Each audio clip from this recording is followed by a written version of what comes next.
जितेंद्र चौधरी जी। राधे राधे महाराज जी। गुरुजी, हम सही और गलत की परख कैसे करें? विवेक से। जब तक बुद्धि में विवेक जागृत नहीं होता तब तक क्या सही है क्या गलत है ये निर्णय ठीक नहीं बुद्धि कर पाती। बुद्धि तो गलत आचरणों में भी मोहर लगा देती, तभी तो पापाचरण होता है। सत्य और असत्य का, गलत और सही का निर्णय विवेक से होता है, और विवेक सत्संग से होता है, और सत्संग भगवान की कृपा से मिलता है। बिन सत्संग विवेक न होई, और राम कृपा बिन सुलभ न सोई। श्री हरिवंश विवेक परम। जब हमारे अंदर विवेक जागृत हो जाता है तब सत असत का तुरंत निर्णय होता है, ये गलत है ये सही है, ये करना चाहिए ये नहीं करना चाहिए। इसलिए विवेक कोई बाजार में नहीं प्राप्त होता। विवेक को जागृत करने के लिए नाम जप करो, दूसरों का हित करो, और सत्संग सुनो। समय मिले तो शास्त्र स्वाध्याय करो, तो इससे विवेक जागृत होगा। ज्ञान, वही ज्ञान निर्णय कर पाता है कि ये गलत है कि सही। और जब तक भजन नहीं होगा तो निर्णय भी हो जाने पर भी आप टिकोगे नहीं, आप गलत में फिसल जाओगे। जैसे आपको जानकारी है कितने ऐसे गलत काम आप किए जो पता है कि गलत है, नहीं करना चाहिए, पर फिर भी हो गए। क्यों हो गए? आपकी जानकारी का प्रयोग क्यों नहीं हुआ? क्योंकि आपके पास नाम बल नहीं है। श्री हरिवंश नाम बल लहो, अपने मन भाई सब कहो, रहो शरण हरिवंश की।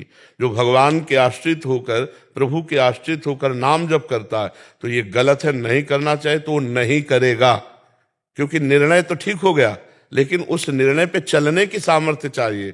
ज्ञान जानकारी तो बहुतों को है, लेकिन जानकारी का सही प्रयोग सही समय पर हो जाए तो वो जानकारी ने बोले यार पता तो हमको था, हमारे मन में आया था कि ना करें, पर हमने कर लिया। तो इसलिए सही जानकारी का सही प्रयोग करने के लिए नाम जप, सत्संग, शास्त्र स्वाध्याय और परोपकार, ये चार बातें अपने दिमाग में बैठा लो।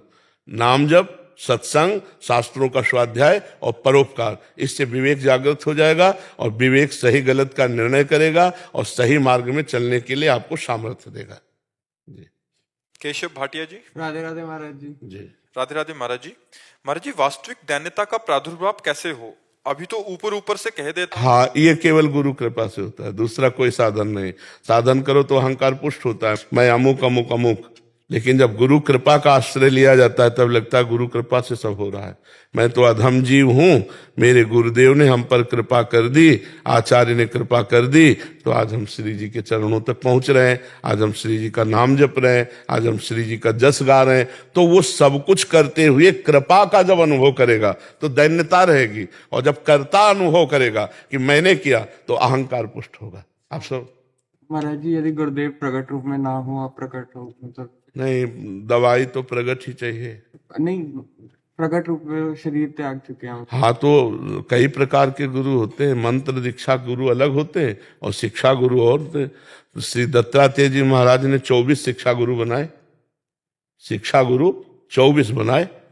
तो जहां से हमको भागवतिक शिक्षा मिले हम उनकी बात माने, दीक्षा गुरु रहे हम उनकी बात माने, तो हमको लगेगा कि संत कृपा से, गुरु कृपा से साधन चल रहा है। जब कृपा शब्द आ जाएगा तो दैन्यता आ जाएगी, और जब मैं शब्द कर्ता भाव आ जाएगा तो अहंकार पुष्ट हो जाएगा। महाराज जी, जैसे कार्य होने से पहले ये होता है कि श्री जी मैं तो नीच हूँ, आप अपनी कृपा से करा दो, आप ही करा सकती हो। पर जब कार्य हो जाता है तो फिर आ जाता है अरे ये तो मैंने ही कर लिया, तो ये काटता हूँ, लेकिन जब बार बार फिर वो देखो, जब तक अंतःकरण पवित्र नहीं होगा तब तक ये नाटक तो चलता ही रहेगा दैन्यता का। और जब अंतःकरण पवित्र हो जाता है, जैसे जिस वृक्ष की डाली में अधिक फल लग जाते हैं तो झुक जाती है, तो तृणादपि सुनीचेन तरोरियु सहिष्णुना अमानिना मान देन कीर्तने या सदा हरि। सबसे छोटा जो बन जाता है वही दैन्य होता है। कब दिखाई देगा? जब सब में अपने इष्ट दिखाई देंगे। सर्वानुवस्तुतया निरीक्ष परम स्वाराध्य बुद्धिर्मम। जब मेरे इष्ट देव राधा वल्लभ लाल सब में विराजमान है तो हम उनके सेवक हैं, तो हमारे अंदर दैन्यता है, सब में मेरे प्रभु हैं, सब में। और जब तक प्रभु सब में नहीं दिखाई देते तब तक बनावटी दैन्यता होती नहीं। असली दैन्यता में यही आएगा, प्रभु देखो अभी तक तो हम ही कहते थे कि हम पामर, या स्वर्ग जाने की सत्कर्म कर रहा है या परम पद में पहुंचने के लिए भजन कर रहा है, अब ये आपको देखना पड़ेगा। आप कहाँ जाएंगे इसका निर्णय तो आपका आचरण बताएगा, आपका चिंतन बताएगा, आपका लक्ष्य बताएगा। आपका लक्ष्य क्या है ये आपको बताएगा। आप परमात्मा स्वरूप हैं, आप कहीं नहीं आना न कहीं जाना। स्वप्न का भ्रम में पूरा, यहां से आप ब्रह्म स्तंभ पर्यंतम सर्वम मायामयम जगत, यहां से लेकर ब्रह्मलोक तक मायामय जगत है। तू सत्य है, परम सत्य है, त्रिकाल सत्य है। अपने स्वरूप को जान, तत्त्वम आशे। समझ पा रहे हो आप? ये शुद्ध अध्यात्म की वार्ता है, प्रपंच मिश्रित नहीं, शुद्ध अध्यात्म की वार्ता। अगर साधन करते हो तो हमारी बात समझ पाओगे, नहीं हवा में उड़ जाएगी ये बात। समझ पा रहे हैं आप जी? अंबिका जी हैदराबाद से। राधे राधे। राधे राधे महाराज जी। महाराज जी, मैं भगवान में विश्वास रखने के बावजूद अंदर से डर, चिंता, जिज्ञासा क्यों महसूस कर रही हूँ? नहीं विश्वास केवल है, भगवान से नहीं जुड़े नहीं कार्य- विश्वास नहीं, नहीं विश्वास नहीं। विश्वास हो जाएगा तो निर्भय हो जाओगे, निश्चिंत हो जाओगे, निशोक हो जाओगे। विश्वास अभी नहीं है, अभी जवान से विश्वास है, हृदय से विश्वास नहीं है। नहीं, हृदय से विश्वास हो जाएगा ना तो मृत्यु भी महामहोत्सव लगती है। और डर किस बात का? जब हम भगवान के हैं और भगवान सर्वत्र है तो मेरे पास भी है, भगवान सबके है तो मेरे भी है, भगवान सब समय में है। शरीर को जांचे कि हमने कितने अपराध किए हैं, उन्हीं का फल है ये ब्याज। जो ब्याज होता है ना पैसे का, वो है भय, चिंता, शोक, उद्विग्नता, और उसका दंड जब आएगा तो बड़ा विचित्र होता है। इसीलिए कभी पाप ना करे। वो भूल से भोगों की लालसा से पाप हो जाते हैं। जैसे अभी समय बहुत जिनको पाप ही नहीं समझा जाता, जैसे भ्रूण हत्या है, गर्भ हत्या है, व्यभिचार है, इसको पाप ही नहीं समझा जाता। व्यभिचार को मनोरंजन समझा जाता है। हाँ, बोले थोड़ा सा लड़के में कमी थी, बच्चे में, इसलिए निकलवा दिया। निकलवा नहीं दिया, हत्या कर दी। गर्भ शिशु की हत्या, इसका प्रायश्चित बहुत बड़ा होगा। ये ब्रह्म हत्या के समान है, भ्रूण हत्या, गर्भ शिशु हत्या। अब कितने ऐसे गृहस्थ हैं जो ये नहीं करते हैं? विचार करके देखो। प्रायः ये गलती हर गृहस्थ कर रहा है। आप पहले से सावधान रहिए, आप पहले से उपाय कीजिए। अगर कोई बच्चा विकलांग या किसी अंग से हीन या कैसा भी पैदा हो रहा है तो तुम्हारा भी प्रारब्ध कटेगा, उसका भी प्रारब्ध कटेगा। हत्या कर दोगे तो तुम्हारा प्रारब्ध डबल जुड़ गया, अब जो भोग होगा फिर भोगना पड़ेगा। बहुत विचित्र, समझो बहुत विचित्र। अगर आप धर्म के विरुद्ध चलेंगे तो भयभीत रहेंगे, शोकित रहेंगे, उद्विग्न रहेंगे, चिंतित रहेंगे। सफाई हमारे सामने पेश करने की जरूरत नहीं किसी को कि मैंने ऐसा कभी कोई पाप नहीं किया, नहीं। तो हमें भय, चिंता, शोक तभी मिलेगा, मान लो हमारा अंतःकरण किसी कर्म के प्रभाव से प्रभावित है। नहीं तो भय किस बात का? किस बात का भय? आप विचार करो, किस बात का? सबसे बड़ा भय होता है मृत्यु का। तो मृत्यु में भगवान ने कहा कि समस्त विभूतियों में हरण करने वालों में मैं मृत्यु हूं, तो मेरे श्री कृष्ण ही तो मृत्यु है, फिर उनसे क्या डरना? नरसिंह रूप भगवान ने रखा तो प्रहलाद जी को डर लगा क्या? दौड़ के चले गए भगवान के पास। तो हमें लगता है नाम जप करो, भगवान से प्रार्थना करो और भयभीत होने की जरूरत नहीं है। नाम में इतनी सामर्थ्य कि पूर्व के जितने पाप हैं उन सबको भस्म कर देगा। नाम संकीर्तनम यस्य सर्व पाप प्रणाशनम। और भगवान की शरण में हो तो कह रहे हैं हम तो हम सर्व पापेभ्यो मोक्षयिष्यामि मा शुचा, मेरी शरण में हो जाओ, मैं तुम्हारे सारे पाप नष्ट कर दूंगा। सन्मुख होए जीव मोहि जब ही जन्म कोटि अगना, करोड़ों जन्मों के पाप नष्ट हो जाते जब जीव भगवान के चरण शरण में आ जाता है। तो ये बात समझ में आई? सेवाराम गुजर जी। राधे राधे। राधे राधे महाराज जी। महाराज जी, मैं प्राचीन काल भैरव जी का मंदिर के पुजारी हूँ। महाराज जी, पहले बाबा के मंदिर में बलि प्रथा थी जो कि ठाकुर जी की कृपा से सब बंद करवाई, परंतु बाबा के भक्तगण अभी भी अपने अपने घरों में बलि देते हैं। महाराज जी, मन बहुत दुखी होता है, मैं ऐसे में क्या करूं? जीवों की हत्या ये हम बिल्कुल नहीं मानते कि इससे कोई देवी देवता प्रसन्न होता है। भैया बकरे की गर्दन काटने में हमें क्या जाता है, हमारा क्या लगा? हम तो अगर देवी के उपासक हैं तो हम 10 दिन निर्जला रहे, हम 20 दिन निर्जला रहे तो हमें कष्ट मिलेगा ना, देवी के लिए हम कष्ट सहें। ये कौन सी बात आ गई कि छोटे छोटे सीधे साधे पशुओं की गर्दन उतार दी? मुझे तो ऐसा नहीं लगता। जिसके प्रसन्न हो गए हो और सब काम बन गए तो मुझे बस मिला दो कि एक बकरा चढ़ाने से देवी जी इनको परम पद दे दिए। कभी देवी जी के आगे क्या लगता है? जगत माता, जगद अम्बा। तो जगद अम्बा में बकरे की अम्मा नहीं हुई क्या? वो जगद अम्बा में बकरे की मां। तो आप कोई भी मां अपने बेटे की हत्या से खुशी होगी? कुपुत्रो जायते क्वचिदपि कुमाता न भवति। ये बात हमारी समझ में नहीं आती। महाराज जी क्या करते हैं, भगत लोग आते हैं घर पे करते तो बलि। हाँ नहीं, वो अज्ञानी जीव है, अपनी वासना की पूर्ति के लिए वो सब ऐसे करते हैं। दुख होता है महाराज जी। हाँ, दुख तो तुम्हें होता है, हमको भी होता है। किसी भी जीव को कष्ट देना, और वो बेचारे बकरा मुर्गा ये बेचारे क्या कर सकते हैं। लेकिन मैं वहां का पुजारी, तो मुझे पूछते हो कि मैं बलि चढ़ा रहा हूँ, मैं क्या जवाब दूं? नहीं नहीं, बलि वली ये सब नहीं, ये सब अज्ञान की प्रथाएं हैं। पाप पाप के दोषी तो नहीं मतलब उसमें?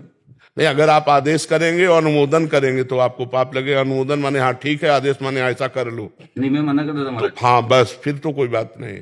अनुमोदन, कर्ता और प्रेरक, तीन को बराबर हिस्सा मिलता है, चाहे पाप का हो चाहे पुण्य का हो। पर मैं तो मना कर देता हूँ। तो बस खत्म खेल।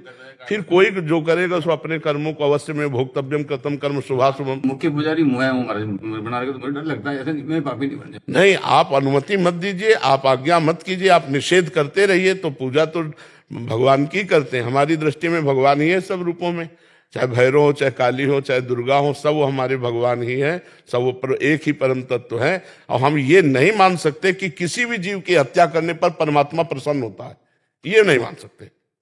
प्रणाम मेरे सदगुरुदेव भगवान, आपके चरणों में दंडवत प्रणाम। मैं ये प्रश्न करना चाह रहा था, गुरुजी के सफल जीवन का क्या सार है और अपने जीवन को हम किस मायने में सफल बना सकते हैं? हाँ, सफलता की जो चरम सीमा है उसे कहते हैं निर्भय, निशोक, निश्चिंत। वो जागतिक किसी पद प्रतिष्ठा से नहीं होता। जग का कोई भी संसार का पद या कोई भी धन वैभव आपको निश्चिंत नहीं कर सकता, निशोक नहीं कर सकता, निर्भय नहीं कर सकता। सबको सब प्रकार से भगवान की शरण में होकर और अपने कर्तव्य को भगवत पूजा मान करके किया जाए, भगवत स्मरण युक्त, तो सफल जीवन हो जाएगा। जो गंदी बातें सिखाते हैं, जो गंदे आचरण की बात करते हैं, तुम्हारा भजन इस समय विद्या है। अगर तुम बहुत नम्रता पूर्वक गुरुजनों से व्यवहार करोगे और गुरुजनों की आज्ञा का पालन करके विद्या अध्ययन करोगे, तो आप हमारे भारत के बहुत बड़े कोई सुधारक बन जाएंगे। एक आदमी सुधर जाए तो सैकड़ों को सुधार सकता है। नहीं, आजकल के बच्चे ऐसे उद्दंड होते चले जा रहे हैं, ना माता पिता की मानना, ना टीचर। एक बहुत टीचर बड़े उसके स्कूल के थे, वो बड़े दुखी थे कि अगर मैं समझाना चाहूं तो बच्चे हमारी बात काटते हैं, शासन करने की अनुमति नहीं है। विद्या विनयम ददाति, विद्या जैसे जैसे बढ़े वैसे विनय बढ़ना चाहिए, नम्रता बढ़ना चाहिए। उद्दंडता, व्यसन, गंदी बातें ये बच्चों में कदापि नहीं होनी चाहिए। तो ये भगवान की शरणागति, भगवान के नाम, सत्संग का प्रभाव है। यही जीवन की सफलता है। यदि हमारा जीवन भगवान से जुड़ा तो ठीक, ना जुड़ा तो बिल्कुल बेकार हो जाता है। महाराज नहुष, देखो सफलता जिसे कहते हैं, यहाँ के चक्रवर्ती सम्राट थे और इतना पुण्य किया कि देवराजेंद्र पर पद पर बैठे, और इसके बाद इंद्राणी से गलत भावना की ना, तो उसके परिणाम स्वरूप अजगर योनि को प्राप्त हुए। क्या सफल हुए? निष्फल हो गए। भगवान से विमुख पुरुष चक्रवर्ती राजा हुआ, इंद्र के पद पे गया और वहां गलत व्यभिचार की भावना इंद्र पत्नी सची के प्रति की, तो ऋषियों ने शाप दे दिया, अजगर बन गए। सफलता भगवान का आश्रय, अपने कर्तव्य का धर्म पूर्वक पालन और नाम जप, भगवान का जितना बने नाम जप करो। इसमें आपको कोई संशय? आप विचार करके देखिए। एक और प्रश्न था महाराज, जब भी मैं नाम जप करता हूँ तो बहुत ज्यादा खुशी का भाव प्रकट हो जाता है और रोना नहीं आता है। और खुद तो खुशी का भाव ही आगे रोने में पहुंचा देगा। ये जो आनंद आता है, खुशी का भाव जिसे आप कहते हैं, उसे भजनानंद कहते हैं। जो भजन से आनंद आता है, जब इतना बढ़ेगा तो आपके अंदर दैन्यता आने लगेगी कि प्रभु मुझ अधम पर इतनी कृपा। जब उनकी मधुर मधुर झांकी तो फिर रोना आने लगेगा। आप चिंता मत करो, आप आगे बढ़ो और इसे गुप्त रखो, ठीक है। रोना ही कोई प्रेम का लक्षण थोड़ी है, रोना ही कोई। भाई जी से हनुमान प्रसाद पोद्दार जी ने प्रेम दर्शन नामक वाणी में लिखा, शायद इसको ही इश्क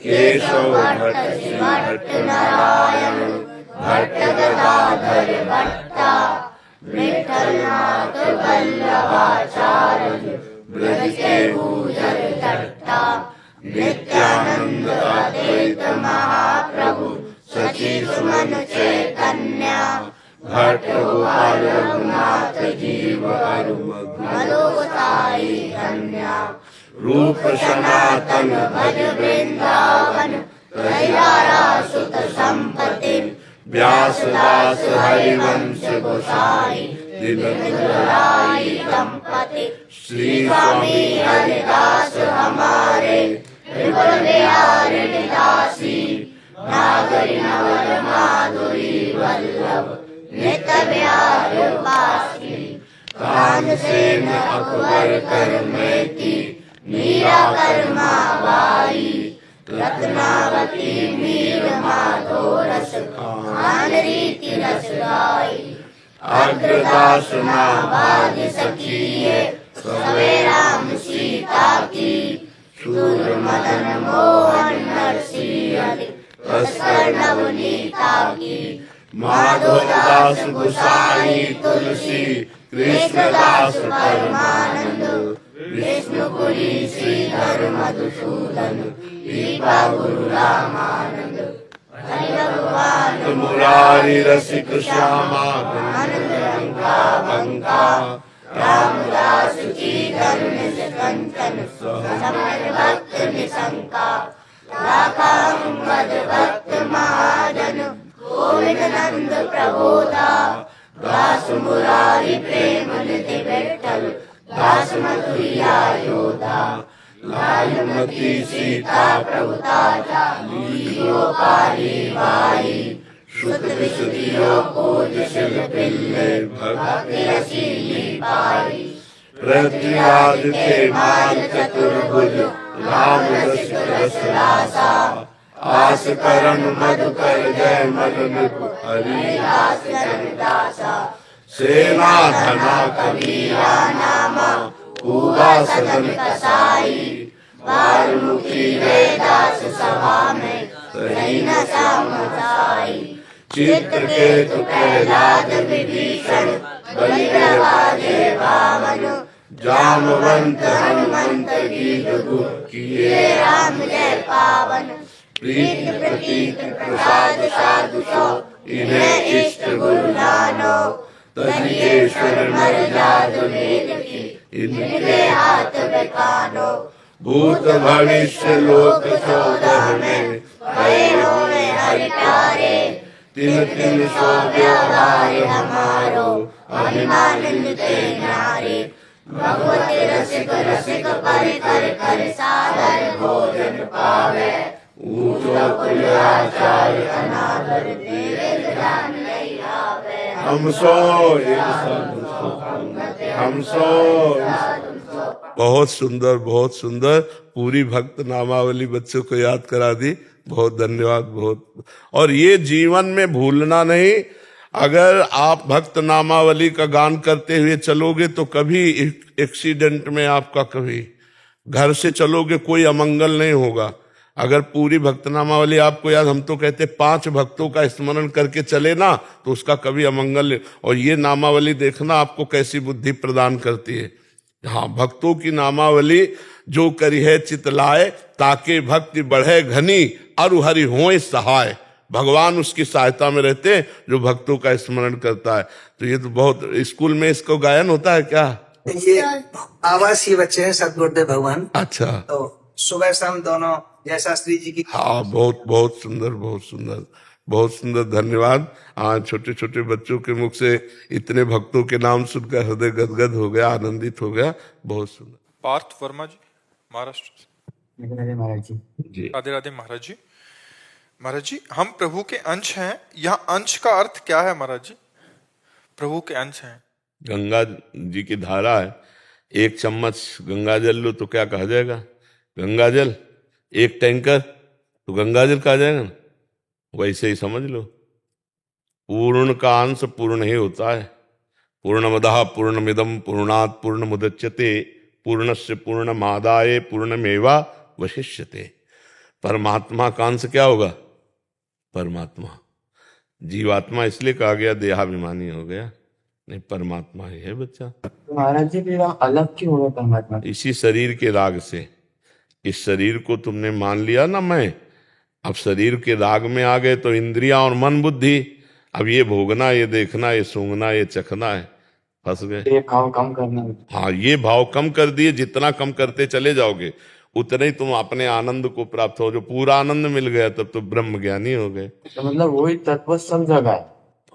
दूसरा, जैसे कि जो स्वर्ग लोग है, नरक लोग है, तो वहां भी वही तत्व है। ये सब ऐसे समझो जैसे एक बड़े का मकान 7-8 खंड का बना हो, नीचे बेसमेंट 8, ऊपर 8।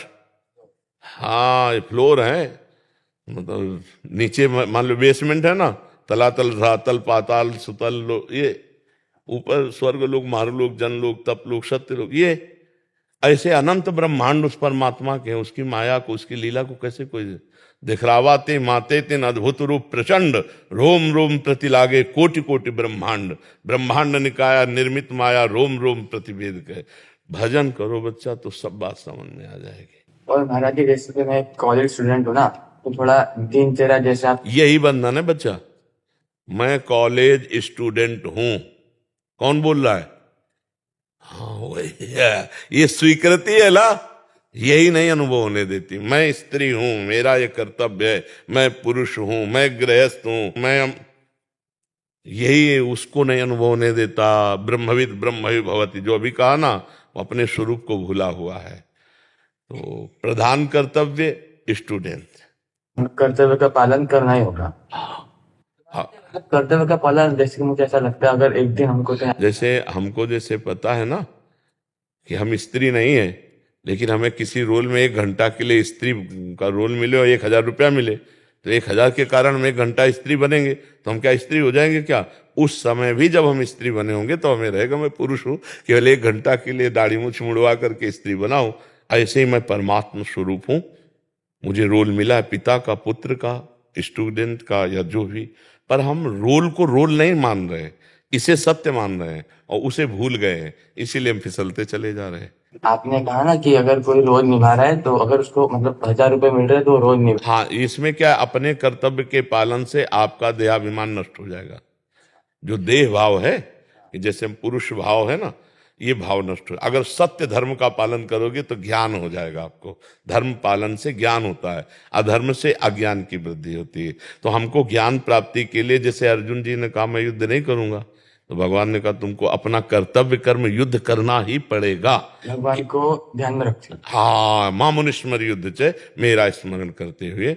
बहुत अच्छे बच्चों में अच्छा लगा, प्रवीण बुद्धि, इससे लाभ ले लो। मैं तो पहले मतलब बहुत कुसंग में चले गया था, वो तो राधा रानी की कृपा तो उन्होंने बचा लिया। हाँ नहीं, हो गया था कुसंग। हाँ नहीं, अब चलो अच्छे नाम बच्चे। जब भी करता हूँ मैं, और जैसा आपने राधा रानी के जो 28 नाम होते हैं वो भी मुझे आता है। हाँ और जो आपने वो बताया था ना, सदानंद वृंदावन नवलता मन हाँ चमंदे कंदर पोन्मुल रतिकला कौतुक रसम किशोरम तज्ज्योति युगल मतिपुरम मम भव ज्वलज्वालम शीते सुखम। बहुत सुंदर, बहुत सुंदर। ये हमारा अनुभव किया हुआ श्लोक है।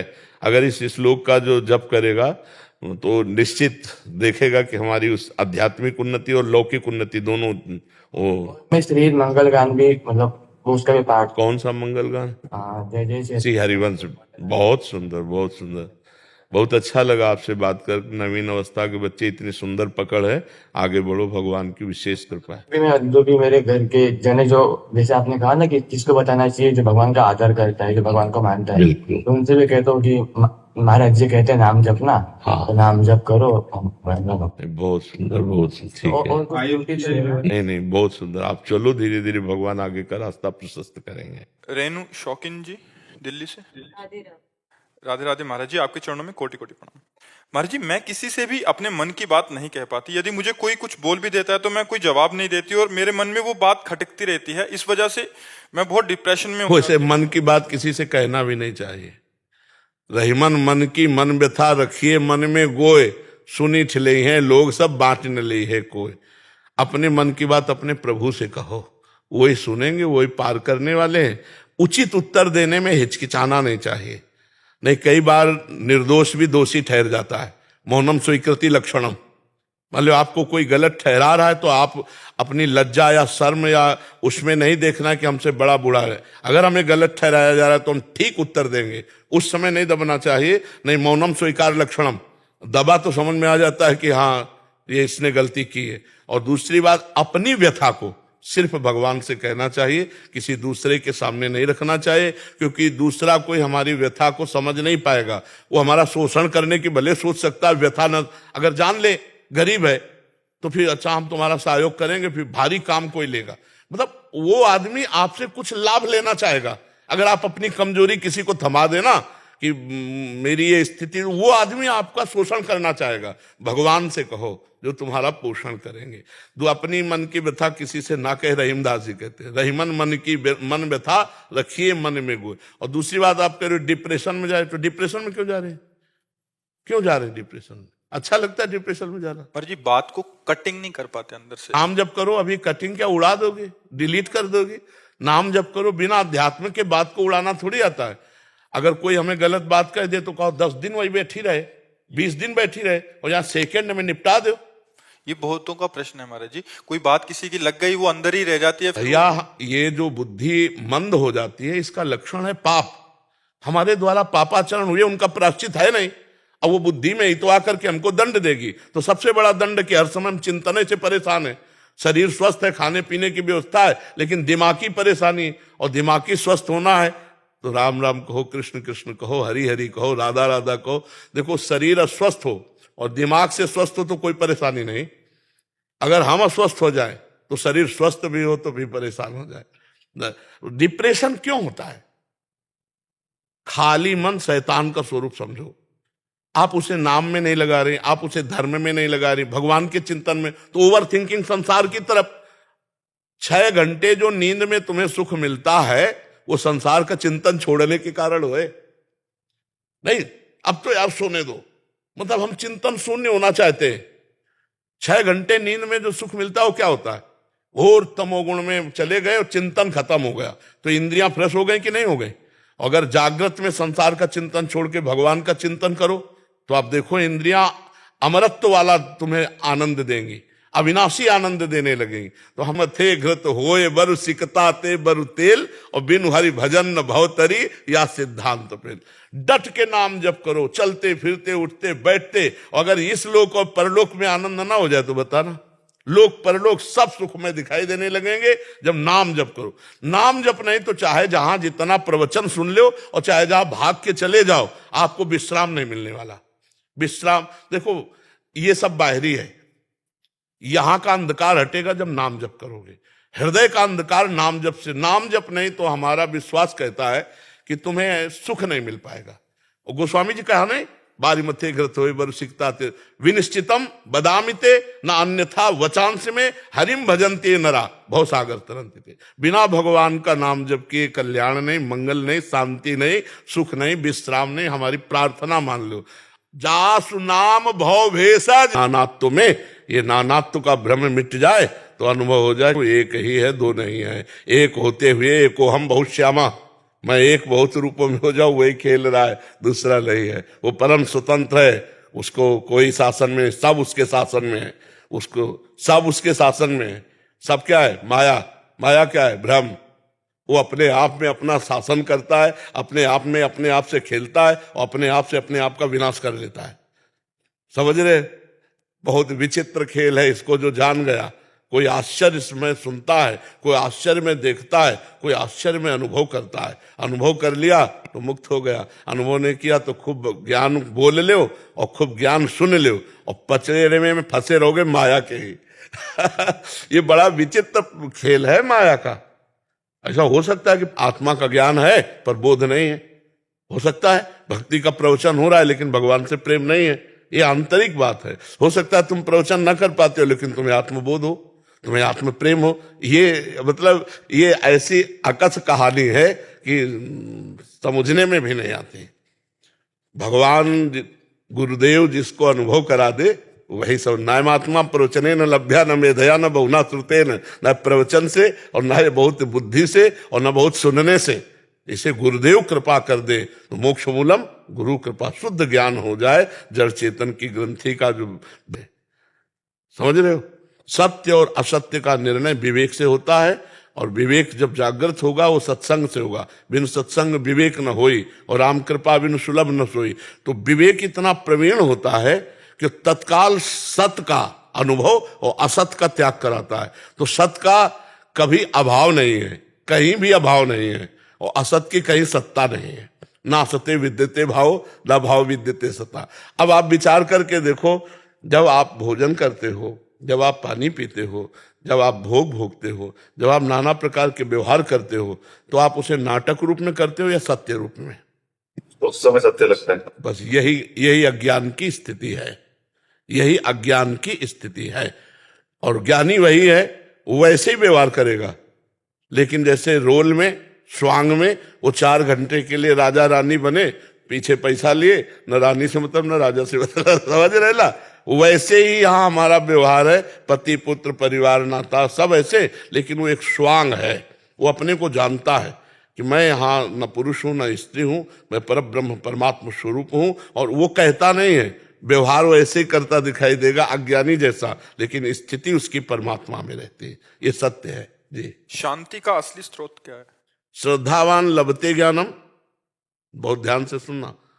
श्रद्धावान लभते ज्ञानम तत्परा सहितेन्द्रिया ज्ञानम लब्ध्वा पराम शांति मचरेणाधिगच्छति। जो श्रद्धावान पुरुष संत महात्माओं का सत्संग करता है, शास्त्र स्वाध्याय करता है, उसे जो ज्ञान प्राप्त होता है, उस ज्ञान से वो अपने इंद्रिय और मन का संयम करता है। और इंद्रिय मन का संयम करके जब आत्मबोध रूपी ज्ञान प्राप्त होता है तो परम शांति प्राप्त हो जाती है। दूसरे शब्दों में, भोगों का त्याग करने से शांति होती है। त्यागात् शांति अनंतरम। जो भोग का त्यागी है, तो आप देखो, अपने को मन समझाता भोग भोग ले तो शांति मिल जाएगी, समझाता है ना? ईमानदारी से देख लो, जब जिस भोग की इच्छा जागृत होती है तो मन कहता है इस भोग को भोग ले तो यार शांति मिल जाएगी, झंझट खत्म होगी। लेकिन झंझट खत्म नहीं होती, झंझट और बढ़ जाती है। त्यागात् शांति अनंतरम, भगवान कह रहे हैं, त्यागात् शांति अनंतरम। तो शांति की स्थिति आत्मबोध में है, विषयों के त्याग में है। सत्य वस्तु परमात्मा है। संपूर्ण परमात्मा का भाव हो जाए तो ये जगत भी सर्वम खलमिदम ब्रह्म है, नहीं तो ये मिथ्या मानो पहले, और ब्रह्म में सत्य स्थिति जागृत करो। आत्मा परम स्वतंत्र है, वो सबका परम प्रकाशक है, उसका कोई प्रकाशक नहीं। वो सबका आधार है, उसका कोई आधार नहीं, वो स्वयं में है, समझ रहे हो? और वही वो आप हैं। बस इतनी बात समझ जाए तो जीवन मुक्त हो गया। वो क्या बहुत है कठिन, कहना सरल है, कहत कठिन, समझत कठिन, और साधन कठिन, विवेक बहुत कठिन मार्ग है। ऐसे कह देना बहुत, शरीर में पीड़ा हो फिर मैं ब्रह्म हूं, समझो।